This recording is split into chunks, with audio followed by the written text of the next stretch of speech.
এই মুহূর্তে দেশের সবথেকে গুরুত্বপূর্ণ 10টি খবরে আমরা চোখ রাখবো এই ভিডিওটিতে, যেখানে একদিকে অবশেষে তৃতীয় দফার লকডাউন ঘোষণা করলো কেন্দ্রীয় সরকার, অর্থাৎ আগামী 23 মের পরে আবারও লকডাউন কতদিন বাড়তে চলেছে সেটাই এবার সরকারিভাবে ঘোষণা করে দেওয়া হলো। অন্যদিকে আবার মোদী সরকার দিল বড়সড় সুখবর। এক্ষুনি মাত্র পাওয়া এই 10টি তাজা আপডেটই আপনার জন্য ভীষণই গুরুত্বপূর্ণ, সুতরাং ভিডিওটিতে অবশ্যই শেষ পর্যন্ত সঙ্গে থাকুন। ভবিষ্যতে এই সম্পর্কিত যে কোনো আপডেট সবার আগে পাওয়ার জন্য অবশ্যই চ্যানেলটিকে এক্ষুনি সাবস্ক্রাইব করুন এবং সাবস্ক্রাইব হলে পাশে নোটিফিকেশন বেলটিকে বাজিয়ে দিন, যাতে আমি নতুন কোনো ভিডিও আপলোড করলে তার নোটিফিকেশন সবার আগে পৌঁছে আপনার কাছে। এবং আরেকটি রিকোয়েস্ট আপনার কাছে, ভিডিওটিতে এক্ষুনি একটি লাইক দিয়ে দিন, কারণ আপনার একটি লাইক আমাকে অনেকটা উৎসাহিত করে পরবর্তী ভিডিও আপলোডের জন্য। প্রথমেই আমরা চোখ রাখবো ভীষণই গুরুত্বপূর্ণ একটি খবরে। রাজ্য সরকারের তরফ থেকে 4 দিন আগেই একটি তালিকা প্রকাশ করা হয়েছিল এবং যে তালিকায় ছিল রেড, অরেঞ্জ এবং গ্রিন জোনগুলির কথা, কিন্তু রাজ্যের সেই তালিকাকে উড়িয়ে দিয়েই এবার পশ্চিমবঙ্গের জন্য আলাদা তালিকা তৈরি করলো কেন্দ্রীয় সরকার। এবং আশ্চর্যজনকভাবে যেখানে রাজ্যের হিসেব অনুযায়ী পশ্চিমবঙ্গে মোট রেড জোন রয়েছে 4টি জেলায়, সেখানে আবার কেন্দ্রের তরফ থেকে যে তালিকা প্রকাশ করা হয়েছে সেখানে মোট 10টি জেলাকে রেড জোন হিসেবে চিহ্নিত করা হয়েছে। অর্থাৎ পশ্চিমবঙ্গের যে জেলাগুলি এতদিন পর্যন্ত অরেঞ্জ কিংবা গ্রিন জোনে ছিল তারাই এবার রেড জোনে চলে এলো। রাজ্যের হিসেব বলছিল কলকাতা, হাওড়া, পূর্ব মেদিনীপুর এবং উত্তর 24 পরগনা, এই 4 জেলা ছিল রেড জোনে, কিন্তু কেন্দ্রের প্রকাশিত তালিকায় দার্জিলিং, জলপাইগুড়ি, কালিম্পং, মালদহ, কলকাতা, হাওড়া, পূর্ব এবং পশ্চিম মেদিনীপুর, উত্তর এবং দক্ষিণ 24 পরগনা, এই 10টি জেলা রেড জোনের আওতায় পড়ছে। অন্যদিকে আবার অরেঞ্জ জোনের মধ্যে রয়েছে মুর্শিদাবাদ, পূর্ব বর্ধমান, পশ্চিম বর্ধমান, নদিয়া এবং হুগলি। গ্রিন জোনের মধ্যে পড়ছে আলিপুরদুয়ার, কোচবিহার, উত্তর দিনাজপুর, দক্ষিণ দিনাজপুর, বাঁকুড়া, বীরভূম, পুরুলিয়া এবং ঝাড়গ্রাম। তবে ব্যাপারটা এখানেই শেষ হয়নি। রাজ্যের 6 জেলাকে আবার হঠাৎ করে রেড জোনে পাঠিয়ে দেওয়ার জন্য এবার চরম ক্ষেপল মুখ্যমন্ত্রী মমতা বন্দ্যোপাধ্যায়ের সরকার। রাজ্য মনে করছে কিছুদিন আগে কেন্দ্রীয় পর্যবেক্ষকের যে দল এসেছিল এবং তাদের দলের যে শাখা উত্তরবঙ্গ পরিদর্শনে গিয়েছিল তাদের রিপোর্টের ভিত্তিতে এই তালিকা প্রকাশ করা হয়েছে, আর সেই কারণেই এই তালিকায় এত গরমিল রয়েছে। তবে রাজ্যও ছেড়ে কথা বলেনি। ইতিমধ্যে কেন্দ্রীয় সরকারকে চিঠি পাঠিয়েছে রাজ্য সরকার। তবে এই তালিকা ঘিরে ফের রাজ্য কেন্দ্রীয় সংঘাত চরমে উঠবে এমনটাই মনে করছে রাজনৈতিক বিশ্লেষকেরা। রাজ্যের মুখ্য সচিব রাজীব সিনহা জানিয়েছেন, কেন্দ্র আগে অন্য তালিকা দিয়েছিল, সেই মোতাবেক কাজ হচ্ছে, কিন্তু এখন আবার অন্য তালিকা। বিভ্রান্তি তৈরি হচ্ছে, রাজ্য এর বিরোধিতা করে চিঠি পাঠিয়েছে। চোখ রাখবো আমরা পরবর্তী খবরে। শক্তি বাড়িয়ে এবার ধেয়ে আসছে ঘূর্ণিঝড় আমফান, তার জেরে আগামী 48 ঘন্টা প্রবল দুর্যোগের আশঙ্কা রয়েছে। আজ সকাল থেকে রবিবার পর্যন্ত রাজ্যে প্রবল ঝড় বৃষ্টির পূর্বাভাস দেওয়া হয়েছে। ভারী বৃষ্টির পূর্বাভাস রয়েছে 2-1টি জেলায়। এমনকি গতকাল রাত থেকেই শুরু হয়েছে এই বৃষ্টিপাত। উত্তরবঙ্গের জেলাগুলিতেও আজ বিক্ষিপ্ত ঝড় বৃষ্টির পূর্বাভাস দিয়েছে আলিপুর আবহাওয়া দপ্তর। আন্দামান সাগরে ঘূর্ণাবর্ত শক্তি বাড়িয়ে আজই নিম্নচাপে পরিণত হওয়ার প্রবল সম্ভাবনা রয়েছে। আন্দামান নিকোবর এবং উত্তর পূর্ব ভারতের রাজ্যগুলিতে ঝড় বৃষ্টি বাড়বে এমনটা জানানো হচ্ছে এবং এই অবস্থা বজায় থাকবে আগামী 4 থেকে 5 দিন। বর্তমানে এই ঘূর্ণিঝড়টি দক্ষিণ আন্দামান সাগরে অবস্থান করছে। শক্তি বাড়িয়ে সেটি আজকের মধ্যেই নিম্নচাপে পরিণত হবে এবং পরবর্তী 48 ঘন্টায় তা গভীর থেকে অতি গভীর নিম্নচাপে পরিণত হবে। প্রথমে উত্তর এবং উত্তর পশ্চিম দিকে এবং পরে উত্তর পূর্ব দিকে অগ্রসর হয়ে তা মায়ানমার এবং বাংলাদেশ সংলগ্ন উপকূলে প্রবেশ করবে। উপকূলে প্রবেশ করার সময় গভীর নিম্নচাপের সঙ্গে 70 কিলোমিটার প্রতি ঘন্টার বেগে ঝোড়ো হাওয়া বইবে। ঘূর্ণিঝড় আমফানের জেরে মৎস্যজীবীদের সমুদ্রে যেতে নিষেধ করা হয়েছে। অতি গভীর এই নিম্নচাপের জেরে কলকাতায় আজ সকাল থেকেই আংশিক মেঘলা আকাশ থাকবে এবং বিকেলের পর থেকে ঝড় বৃষ্টির সম্ভাবনা সব থেকে বেশি এবং এরকম আবহাওয়া থাকবে আগামী রবিবার পর্যন্ত। একদিকে উত্তরবঙ্গে রয়েছে একটি ঘূর্ণাবর্ত, সঙ্গে দক্ষিণ উড়িষ্যাতেও তৈরি হয়েছে আরেকটি ঘূর্ণাবর্ত। জোড়া ঘূর্ণাবর্তের জেরে প্রচুর জলীয় বাষ্প ঢুকছে রাজ্যে এবং তার প্রভাবেই বজ্রগর্ভ মেঘ থেকে ঝড় বৃষ্টির সম্ভাবনা দেখা দিয়েছে। চোখ রাখবো পরবর্তী খবরে।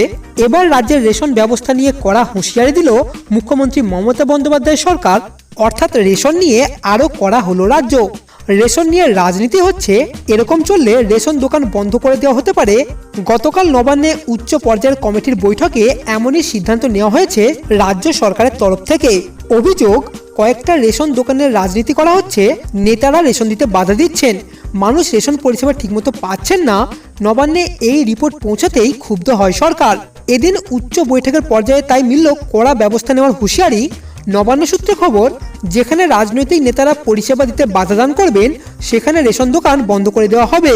এমনকি রেশন পর্যন্ত দেওয়া হবে না। কবে আবার রেশন দোকান খুলবে পরিস্থিতি বুঝে সিদ্ধান্ত নেবে রাজ্য সরকার। রেশনের চাল এবং গমের পরিবর্তে সবাইকে 5 কেজি করে চাল দেওয়ার কথা ঘোষণা করেন মুখ্যমন্ত্রী মমতা বন্দ্যোপাধ্যায়। কিন্তু তারপরেও বিভিন্ন এলাকায় রাজনৈতিক নেতাদের বিরুদ্ধে রেশনের চাল মজুত করার অভিযোগ উঠেছে এবং সেই কারণেই এই কড়া ব্যবস্থা নিতে বাধ্য হচ্ছে রাজ্য সরকার। চোখ রাখবো আমরা পরবর্তী খবরে। অবশেষে সুখবর দিল কেন্দ্রীয় সরকার। আগের ভিডিওতেই আমরা আপনাদেরকে জানিয়েছিলাম কেন্দ্রীয় সরকার প্রথমে ভেবেছিল যারা পরিযায়ী শ্রমিক রয়েছে বিভিন্ন রাজ্যে তাদেরকে ফিরিয়ে আনার জন্য ব্যবহার করা হবে বাস। কিন্তু এই লক্ষ লক্ষ শ্রমিককে বাসে করে ফিরিয়ে আনা যথেষ্ট কষ্টসাধ্য ব্যাপার, পাশাপাশি বিষয়টি অত্যন্ত ব্যয়বহুল। তাই বিভিন্ন রাজ্যের তরফ থেকে কেন্দ্রের কাছে আর্জি জানানো হয়েছিল বাসের বদলে ব্যবহার করা হোক ট্রেন, এবং সেই ট্রেন ব্যবহারের ক্ষেত্রেই এবার স্বীকৃতি দিল কেন্দ্রীয় স্বরাষ্ট্র মন্ত্রক। অর্থাৎ শুক্রবার স্বরাষ্ট্র মন্ত্রকের তরফে ফের জারি করা হলো নতুন গাইডলাইন এবং সেই নির্দেশিকা অনুযায়ী ওই শ্রমিকদের বাড়ি ফেরানোর জন্য চালানো হবে ট্রেন, এবং যে ট্রেনগুলির নাম দেওয়া হয়েছে শ্রমিক স্পেশাল ট্রেন। আবারও বলে দিই, এটা কিন্তু কেন্দ্রীয় সরকারের তরফ থেকে গতকালকে ঘোষণা করে দেওয়া হয়ে গেছে। অর্থাৎ আপনাদেরকে ট্রেনে করে ফিরিয়ে নিয়ে আসা হবে, এতটুকু শিওর থাকুন। বিশেষ এই ট্রেনে করে ফেরানো হবে আটকে পড়া পরিযায়ী শ্রমিক, তীর্থযাত্রী, পর্যটক এবং পড়ুয়াদের। তবে অনেকেই প্রশ্ন করেছিলেন এই ট্রেনে উঠতে গেলে আদৌ আপনাকে টিকিট কাটতে হবে কিনা। সেক্ষেত্রে বলে রাখি কিভাবে টিকিট বিক্রি করা হবে এ ব্যাপারে রেল কর্তৃপক্ষ নতুন গাইডলাইন জারি করবে খুব শীঘ্রই। অর্থাৎ আপনাকে টিকিট কিনতে হবে কিনা সেটা নিয়ে খুব শীঘ্রই ভারতীয় রেল মন্ত্রক একটি গাইডলাইন জারি করবে এবং সেখানে লেখা থাকবে আপনি ফ্রিতে উঠতে পারবেন নাকি কাটতে হবে আপনাকে টিকিট। পরবর্তী আপডেট পেলেই আপনাদেরকে অবশ্যই আমরা জানিয়ে দেব। টিকিটের পাশাপাশি একই সঙ্গে ট্রেনে এবং প্ল্যাটফর্মে কিভাবে সোশ্যাল ডিস্টেন্স মেনটেন করা যাবে সে ব্যাপারে নির্দেশিকা দেওয়া হবে। এবং সবথেকে খুশির খবর, শুক্রবার সকালেই 1000 জন শ্রমিক নিয়ে প্রথম এই ট্রেন চালু করা হয়েছে। তেলেঙ্গানা থেকে ঝাড়খণ্ডের দিকেই রওনা হয় সেই ট্রেন। শুক্রবার ভোর 5টার সময় সেই ট্রেন ছাড়ে। সূত্রের খবর, স্বরাষ্ট্র মন্ত্রকের তরফ থেকে শ্রমিকদের জন্য বিশেষ ট্রেন চালানোর অনুমতি দেওয়া হয়েছে এবং দ্বিতীয় ট্রেনটি কেরল থেকে ভুবনেশ্বর যাবে এমনটাই জানা যাচ্ছে। তবে ট্রেনে ওঠার আগে একটি জিনিস খুব ভালো করে বুঝে নিন, ট্রেনে সফর করাকালীন পরিযায়ী শ্রমিকদের সুরক্ষা সংক্রান্ত সমস্ত ব্যবস্থা করা হয়েছে। জানা গিয়েছে গন্তব্যে পৌঁছানোর পরেই ওই সকল শ্রমিকদের কোয়ারেন্টাইনে রাখার ব্যবস্থা করা হবে। কারোর মধ্যে এই ভাইরাসের কোনো রকম উপসর্গ দেখা দিলেই তার লালারসের নমুনা সংগ্রহ করা হবে এবং বাইরে আটকে থাকা প্রত্যেকটি মানুষের জন্যই এটি কিন্তু একটি বড়সড় সুখবর। চোখ রাখবো আমরা পরবর্তী খবরে। তো সুরাপানকারীদের জন্য অবশেষে সুখবর দিল কেন্দ্রীয় সরকার। সারা দেশে শুধুমাত্র গ্রিন জোনগুলিতেই মদ এবং পানের দোকান খোলার সিদ্ধান্ত নিল কেন্দ্রীয় সরকার। শুক্রবার সারা দেশের গ্রিন, রেড এবং অরেঞ্জ জোনের তালিকা প্রকাশ পেয়েছে। তবে মদের দোকানেও গ্রাহককে ন্যূনতম 6 ফুট বা 2 গজ দূরত্ব রেখে জিনিস কিনতে হবে। দোকানে একসঙ্গে 5 জনের বেশি মানুষ দাঁড়াতে পারবেন না। তবে কোনো জনে যদি এই সংক্রমণ ধরা পড়ে তাহলে সঙ্গে সঙ্গেই এই সকল দোকানগুলি বন্ধ করে দেওয়া হবে। অর্থাৎ সুরা পানকারীদের জন্য আপাতত স্বস্তির খবর দিল কেন্দ্রীয় সরকার। চোখ রাখবো আমরা পরবর্তী খবরে। চোখ রাখবো এই মুহূর্তে দেশ, বিশ্ব এবং রাজ্যের দিকে। এখনো পর্যন্ত ভারতে আক্রান্তের সংখ্যা 35,114 এবং ভারতে এখনো পর্যন্ত প্রাণ হারাতে হয়েছে 1,152 জনকে। গোটা বিশ্বে এখনো পর্যন্ত আক্রান্তের সংখ্যা 33,27,239 এবং গোটা বিশ্বে এখনো পর্যন্ত প্রাণ হারাতে হয়েছে 2,34,702 জন মানুষকে।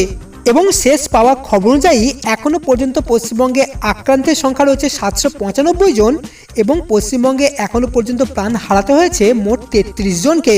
চোখ রাখবো আমরা পরবর্তী খবরে। এই মুহূর্তে দেশের সব থেকে বড় খবর, ফের বাড়ানো হলো লকডাউন। অর্থাৎ আগামী 23 মের পর আরও লকডাউন বাড়লো। দ্বিতীয় দফার লকডাউন শেষে তৃতীয় দফার লকডাউন শুরু হতে চলেছে এবং 4 মে থেকেই শুরু হচ্ছে সেই লকডাউন। শুক্রবার স্বরাষ্ট্রমন্ত্রক এই লকডাউন বাড়ানোর কথা সরকারিভাবে ঘোষণা করেছে। আরও 2 সপ্তাহের জন্য লকডাউন বাড়ানো হবে এমনটাই জানা গিয়েছে। অর্থাৎ আগামী 17 মে পর্যন্ত জারি থাকবে এই লকডাউন। শুক্রবার প্রধানমন্ত্রী নরেন্দ্র মোদী, স্বরাষ্ট্রমন্ত্রী অমিত শাহের উপস্থিতিতে একটি বৈঠক করা হয়। সেই বৈঠকেই লকডাউন নিয়ে আলোচনা হয়েছে। এরপরই কেন্দ্রের তরফে এই সিদ্ধান্তের কথা জানানো হয়েছে।